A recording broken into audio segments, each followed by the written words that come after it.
Hey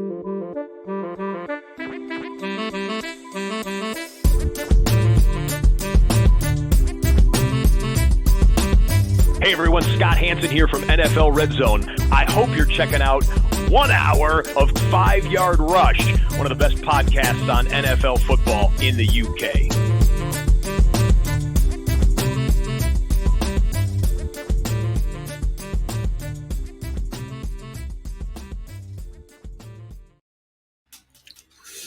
Good morning, Rush Nation. Here we are, another good morning fantasy football, and here we are just talking about it's going to be a bit of an extension of the theme. We've got our flagship show tonight, and we're going to do players that we love and hate at ADP with Pat Fitzmaurice of Fantasy Pros, very good friend of mine. So please do tune in for that. 8 p.m. UK, 3 p.m. Eastern, midday Pacific. So do pick us up there and come talk to us and join in on all the fun. But as an extension of that, we're going to focus more on one QB tonight. So I thought today and this morning we'll do 2 QB. I thought we'd have a look at 2 QB sleeper ADP. Now, I'll caveat this slightly and say that obviously in charity drafts at the moment, a lot of those being held in sleeper, there is some ADP wonkies off the back of that Scottish Bowl, etc. However, I still think it's important to look at the ADP because the ADP is not going to change too much between now and August when players come on. This is ADP data from 3 days ago. They tend to update in 1 week or 2 week sprints. So if they don't update for 2 weeks, last week of July is an update, and then that is what people will be using as their guide going into peak fantasy draft season in Superflex leagues. And so with that in mind, I think that it's just pertinent to have a look at the ADP and pick out some players that I just, on my projections and my rankings, I feel a little bit wonky on, and places where you could potentially highlight some value here in Superflex leagues, and also players that you should potentially thinking of folding and leaving to somebody else, especially at price. So I've split these up into rounds, go about 15 or so rounds. So we'll just quickly sort of dive through this. I don't think there's any shocks here at 101, 102. I'm not seeing any leagues where Patrick Mahomes is going above Jalen Hurts and Lamar Jackson. So that is a bit mad to me. A guy who hasn't finished above QB4 in the last few years, and we have to separate the talent on the field and the fantasy numbers. The fantasy numbers haven't been there for a couple of years now to warrant this being QB2. So, that's a concern for me. And the same goes for CG Stroud over Lamar Jackson. I just can't get behind that with what you're getting at the rushing position. So these numbers look very wonky from what I see in drafts. It's probably wonky from what you're seeing in drafts, but this is the official sleeper 2 QB ADP, so we have to pay attention to it. There's the argument that there's the flaw with Mahomes, and that's fine, but I just think there's a few little things that are off here that you should be keeping on. I think they're the only 2 in round 1, but if you're getting Lamar Jackson at 7, that's a steal. This is redraft. This isn't dynasty. So, Sleeper does have the ability to split the ADP for just redraft only, which is why you see Tyreek over a few of these players. But, Mahomes there, I'm not quite in on at that price. Going to round 2 here, and there isn't too much wrong with some of this. For me, Richardson, I think you could warrant taking at the end of round 1. Well, the other thing I'd say in round 1, if you look at how many quarterbacks off the board, so 1, 2, 3, 4, 5. 5 quarterbacks in round 1. Now, typically, if you play in the UK, you're probably seeing nearly double that, and you're seeing lots of QB runs early. So that means a lot of people are reaching for their quarterback, and that's something to keep an eye on. I think 5 or 6 in the first round is fine. Anything more than that, you're seeing here Burrow going over Richardson. I don't quite sit on that board, but okay, I get it from previous performance and all of that, but maybe you want a bit of safety there. That's fine. But yeah, if you're seeing more than 5 or 6 QBs go off the board in round 1, it's heavy. and the position would be the fade. Fade QB and jump into the next tier. Bijan over Brees Hall. I can see these go either side. I get it. I'm Hall over Robinson, but I do get that. Puka Nakua at 16. I see some people saying that's too high. Yeah, but based on what he did last year, that's probably about right. AJ Brown, Prescott. I'm not in on Garrett Wilson this year, but that seems to be his consistent back end of round 2. That's his price. I won't pay it, but that's for you all to decide. I can't get there, but I know some people can. So,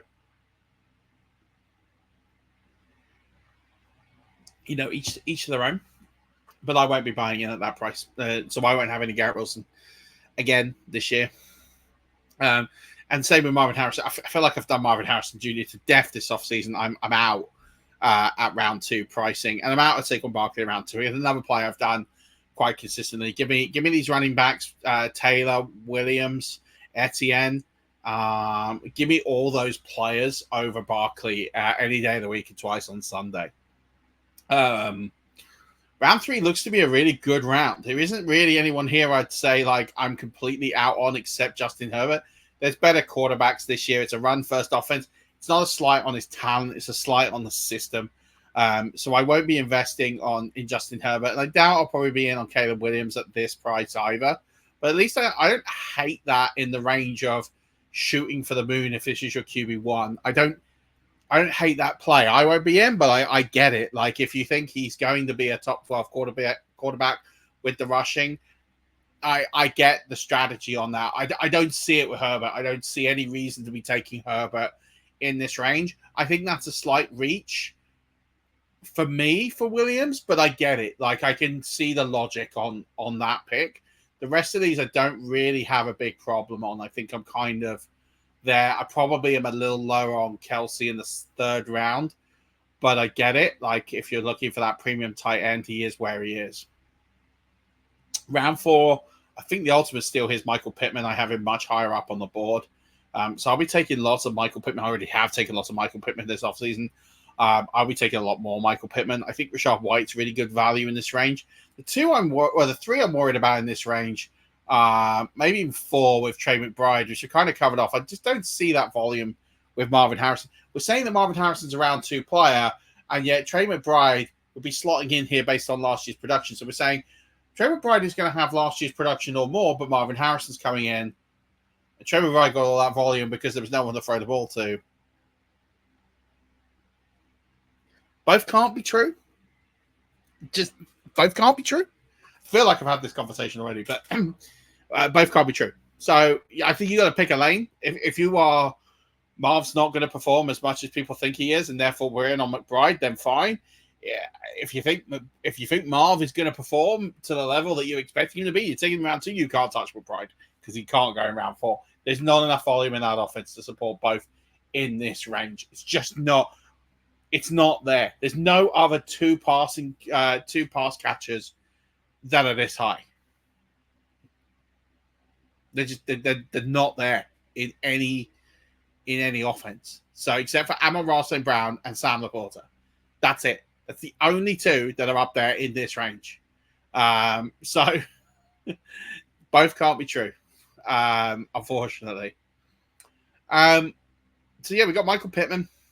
I'm all in on well above consensus on Michael Pittman. I think he's going to have a monster year. I'm not in on Mike Evans at this price. I don't think he's going to reach the same level he did last year. I think you're going to see Godwin come along. I've said this a few times. So I'm not in at Godwin at this price. I'm not in at Diggs at this price. Dell, Collins, I'm in. The fact he's ranked above both of those, that's a red flag for me. I don't get it. That doesn't make a lot of sense to me. I'm not in a Pacheco either at this price. Again, if we're assuming that all the targets and the offense is going to go in the air, I'm not seeing where it's going to go on the ground. There's better running backs going after him in this draft. So I'm kind of not there. It feels like a reach play. It feels like he's at the end of a tier and he's a reach. His price has come down significantly, but it's not down enough for me. He needs to fall another 12 spots in order for me to consider picking him here. Maybe in the 5th round, this all looks relatively good. I think Jaden Daniels is a steal for his rushing floor. I think Mark Andrews could be a steal here. I'm not in on Kincaid at this price. I think it's too flat. That offense is going to be shared around a lot. I've said that already. But I'm in on Samuel again with the Ayuk talk. He's going to be the main focal point in this offense. He showed it last year. He showed it again this year. That's a good price to buy in at. And the same with Cooper Kupp. Cooper Kupp is 2-3 years removed from winning the Triple Crown, and we're sitting here talking about him like he's washed. I'm like, guy put up pretty good numbers for a guy who was injured for a good part of the season and carrying an injury. We're just assuming that he's done, and I'm just not. I'm not ready to throw the towel in on Cooper Kupp yet. And I think if you're getting him in this range, I think some of the receivers in this range are really attractive. Collins, I think, is a good pick in this range. Andrews, I think, is a good pick in this range. Samuels, I think, is a monster pick in this range. So I think Kupp's there too. And then I think you've even got Metcalf, I think, is not bad value in this range. Nor is James Cook. So I think you've got a lot of really good players in this range. Even DJ Moore. I think you've got a lot of really good players in this range that you don't feel the need to reach for these guys like Evans and Diggs. Like, you don't need to. Because the guys behind them are better. So let that happen. Let these guys go. Pick someone like Achan or Pittman or White in this range, and then go back to receiver, because these 5th round wide receivers are tasty. There's a lot of really good ones to pick from here. It's going around 6. I think Kenneth Walker's a phenomenal pick in this range. Like, the running back dead zone is not dead anymore. Joe Mixon, I think, is a phenomenal pick in this range. Alvin Kamara, I think, is an ultimate steal in this range. I think you got 3 really good running backs in this range. You could start this 2 QB or Superflex league. Quarterback in round 1, a really solid upside player, probably receiver in round 2. Then you go back here with a running back in round 3, and then a running back in round 4. And you go back-to-back receiver, or you could even go Pittman here and then go receiver and then go running back here and get one of these guys. Like, phenomenal. I think you're in a really good spot. You could go tight end here. I'm not a big Kyle Pitts lover, but I don't hate it at this range. I'd rather have Evan Ingram. I think he's the better value, and he's going to get more volume. So I'm in there. Not a lover of the quarterbacks at this range. I mean, I don't mind Kirk Cousins, but I am a slight concern as to this injury and how he gets on. Matt Stafford, I'm more than a bit concerned. But I'm not loving the receivers in this range. Amari Cooper, I'm worried about Jerry Jeudy. I'm worried about the volume that's going to come out there. I think Zay Flowers and George Pickens could be really good value here in this range. The T. Higgins, there's some concern for me there. This next round, I think there's, again, some solid players here for value. Tank Dell, who is the guy I would probably target. He's the cheapest in this offense. I think he probably represents the best value in this offense from a pass catching perspective. So I'm there on him. I think Aaron Jones represents good value. I think Baker Mayfield in the 2 quarterback league represents good value. I think Christian Kirk as a 1 at 78. Do we really think that offense is not that good? I'm in. Like, I'm fine Christian Kirk at that pick. I think you're getting a wide receiver 3, wide receiver 4 for a guy who's going to be a minimum of wide receiver 2. Like, phenomenal value I think you'll get for Kirk there. Scary Terry, with like the world is out on Scary Terry. I'm not sitting here saying he's going to be a wide receiver 1, but there's a good chance he's a wide receiver 2. And we're picking him at pick 80. Yeah, I'm in on that as well. I think I'm quite happy to be taking him here. James Conner, for me, represents the best value of all. I think he's someone who could threaten the running back 1 numbers, and you're getting him at pick 83. I have concerns over the injuries, but I'll be doing that, and I like Ramondre Stevenson more and more. I'm starting to evaluate him more and more as someone who could be challenging in sort of the RB15 to RB14 phase. With that payday, it's clear that he's going to get a lot of the workload. So, new coaching staff, we expect things to be a little bit better there this year.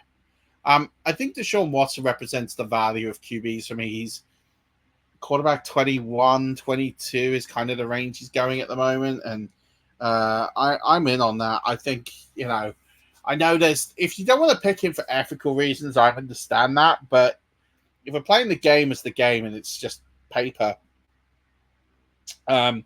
he's better than the QBs going above him. And I think he offers you a safe floor and a high ceiling. So I'm quite happy to go with that. Other guys I think that are massive value here, Jaden Reed, I think is a massive value here. Chris Godwin, I think, is a massive value here. As I've already mentioned, I think these two guys are probably about 20 to 30 picks later than expected, and I'd be swallowing up this value here. Same goes with Njoku and Ferguson. If you're looking for tight ends, these are good value tight ends to be going for here. I'm not quite sure about Samir White. I don't know if he's getting that pure workload. The consensus is telling us the same. There is a bit of concern as to how much of a workload he's going to get, how much of a problem Alexander Matheson is going to be, which is why he's being priced where he is. And then Rashee Rice, it's hard to take him in this range, knowing a 4 to 6 game suspension is coming. We got Jordan Addison almost now back to back with him, and again, I think similar problem. He might not get a ban, but that's one to keep an eye on. I really like the upside of McConkey. I think he has the potential to be the wide receiver one on this team. I think Quentin Johnston is unfortunately not going to be the guy. And there isn't really a lot of attractive volume there. Or attractive targets. You can stick your neck out here. So Lab McConkey seems to be a guy that could just be situationally beneficial here to really pick up a lot of volume here. Jonathan Brooks, it looks like he could be ready to go at the start of the season. If he does, this is phenomenal value at 102. You should be buying in on this. It's a player you should definitely be looking at. He represents really good value in this format at that price if you believe he's going to go. And the same with Nick Chubb. It looks more and more likely Nick Chubb is ready to start the season. You're buying a former running back one at the pick 105. 9th round? Yeah, I'm in. Because if he's going to go back to the same volume, they're paying him a boatload of money. They're going to run the wheels off of Nick Chubb until he can't go anymore. So I'm in on there. And I'm also in on Jaylen Warren. I think he usurps Najee Harris. I think Najee Harris is gone, and I think they will revert to the future, and it's going to be Jaylen Warren. So I'd be looking to get in on Jaylen Warren at this pick at the back end of the 9th round. Looking at the 10th round, Deontay Johnson could be a target monster. This is really representing a good value from him. Raheem Mostert, yeah, I guess we're expecting the wheels to fall off, but for the running back 2, running back 3 last year in formats, the 110, he's worth a gamble in this range. So I'll be buying in here, and I'll be buying in on DeAndre Hopkins, former Mr. 99 on Madden. That was only a couple of years ago. People seem to have forgotten DeAndre Hopkins is a great receiver. Pick 113. I'm in on him at that price, 100%. And I like Christian Watson for the upside. There is a concern he will stay healthy, but back end of the 10th for this playmaker who can put up 20, 30-point weeks, yeah, I'd be taking a shot on him. I think he represents good value here. Some of the players are, it's starting to, talk about players of ranges we don't like. TJ Hawkinson, I don't think is back till November, so I don't love that. Talked about these guys who are potentially facing bans. I don't love. I don't love Najee Harris at 90 either. And in this range, I'm not a big lover. I'm not sure Zach Moss is going to last the season. I'm not sure Keon Coleman is going to be a guy till the back end of the season. So there's a lot of investment there for a player I don't think is going to necessarily be the top trump in that offense. I love Tajay Spears here. I think he could jump. Tony Pollard, who's another player I'd be fading at price. I love Russell Wilson here in the 2QB league. You expect him to hold off and keep Justin Fields on the sideline. And I would expect that to happen and feel pretty comfortable there. And then these guys just keep falling. Gus Edwards and Brian Robinson Jr. We're looking at them now, and they're in the pick. Well, they're in the 11th round. Yeah, I'm scooping up Edwards and Robinson here, and Freiermuth. These 3 guys can all get scooped up at this value. It's phenomenal value. I like Jameson Williams here. I think he's due a breakout. I could see that happening this year. So taking a punt on him in the 11th round, I think is really, really good business. Isn't really anyone here I hate. I'm not too keen on Zeke, but I don't hate it at this price. Trey Benson's an insurance policy. It's going to be James Conner to the moon. I don't really like Trey Benson in redraft at this price. So I'll be staying clear, and I'll be staying clear of Brian Thomas too. got veteran guys that represent great value. Jacoby Myers is going to be a top 30 wide receiver again this year because it's just what he does. Tyler Lockett, the same. Again, these guys in the 12th round, I'm in. Jerome Ford, again, if you're concerned, he's going to have a role and he's going to be a premium player when, if and when Nick Chubb gets injured. So I'm taking Jerome Ford at this price. Back end of the 12th, I think represents good value. I don't want any part of Blake Corum or Luke Musgrave or Mike Williams or Curtis Samuel. I don't want any part of them. Like, I think them, for me, are just players I don't want on rosters. I think Khalil Shakir at the start of the 13th round is really good value. I think he's someone who's going to start in slot. He's going to get a lot of work. Plus, he might benefit from a few of these kickoff returns for touchdowns as well. So I really like him in this range. Jerry Jeudy, I think, is got a point to prove. I think this could be a good landing spot for him. I wouldn't mind that. And Xavier Legette, look, they've invested in him. Be interested to see what happens. I'm not really confident on his outcome, but I like the upside. I'd be buying in at this price. As with Adonai Mitchell, I think is another one you can buy in on the upside of a Shane Steichen offense. I wouldn't mind that one in the slightest. Plus, also Rashid Shaheed, if we're looking for those massive boom weeks, he carries that in spades. I'm not in on Dotson. I'm not that in on Taysom Hill either. They're players I'd be looking to fade here. So there's a few good options here. If we're going to pose late, if I'm looking for late round flyers, Josh Palmer, someone's got to come out of that offense. Why not Josh Palmer? Ben Sinnott could be the starting tight end there. I think you could get a good price on him here. So definitely jump in on that. I think they're kind of Troy Franklin could be good value here as well. Rico Dowdle is one I love at this range. I think he could usurp and be better than Zeke. So I love taking him at pick 171. Darnell Mooney is a wide receiver too. I think could provide some really good value there in an offense that's expected to be better. So I don't mind that pick there either. And if I'm going super late on some of these guys, Michael Wilson, the pick 188, I think represents great value. As a wide receiver too, he's going to get targets purely on the fact that we're going to expect Marvin Harrison Jr. to get a lot more coverage. Should open up the field for Michael Wilson to get catches. He showed flashes last year with injuries. I think he's a good pick at this range, as is Marvin Mims at 194. I think you're going to see some good upside on him. But the one I'm picking almost exclusively is Rashad Bateman. I expect Rashad Bateman to finally show some of the class that he has. And as a former first-round pick, I think this is the year, if he stays injury-free, where you're going to see the breakout of Rashad Bateman in that Todd Monken offense at Baltimore. Pick 196. He's effectively free in drafts. Make sure you add him as a late-round pick into your drafts. You won't regret it. I'm pretty sure he will not only outperform his ADP, but he will be a fantasy-relevant player. Maybe you're looking at an upside of wide receiver 2 numbers with some potential game-winning weeks in there. So to get that kind of player at 192, I'm in all day long. Let's buy and let's go along with that. But we're going to analyze this more in a lot more detail tonight with our good friend Pat Fitzmaurice in 1QB. So go and check that out tonight, 8 p.m. British summertime, 3 p.m. Eastern, 12 o'clock midday Pacific time. Check that out. Check out our listener leagues. Link is in below, so make sure you do that. I look forward to chatting with you all later on. But until then, enjoy the rest of your morning. And don't forget, as always, keep rushing.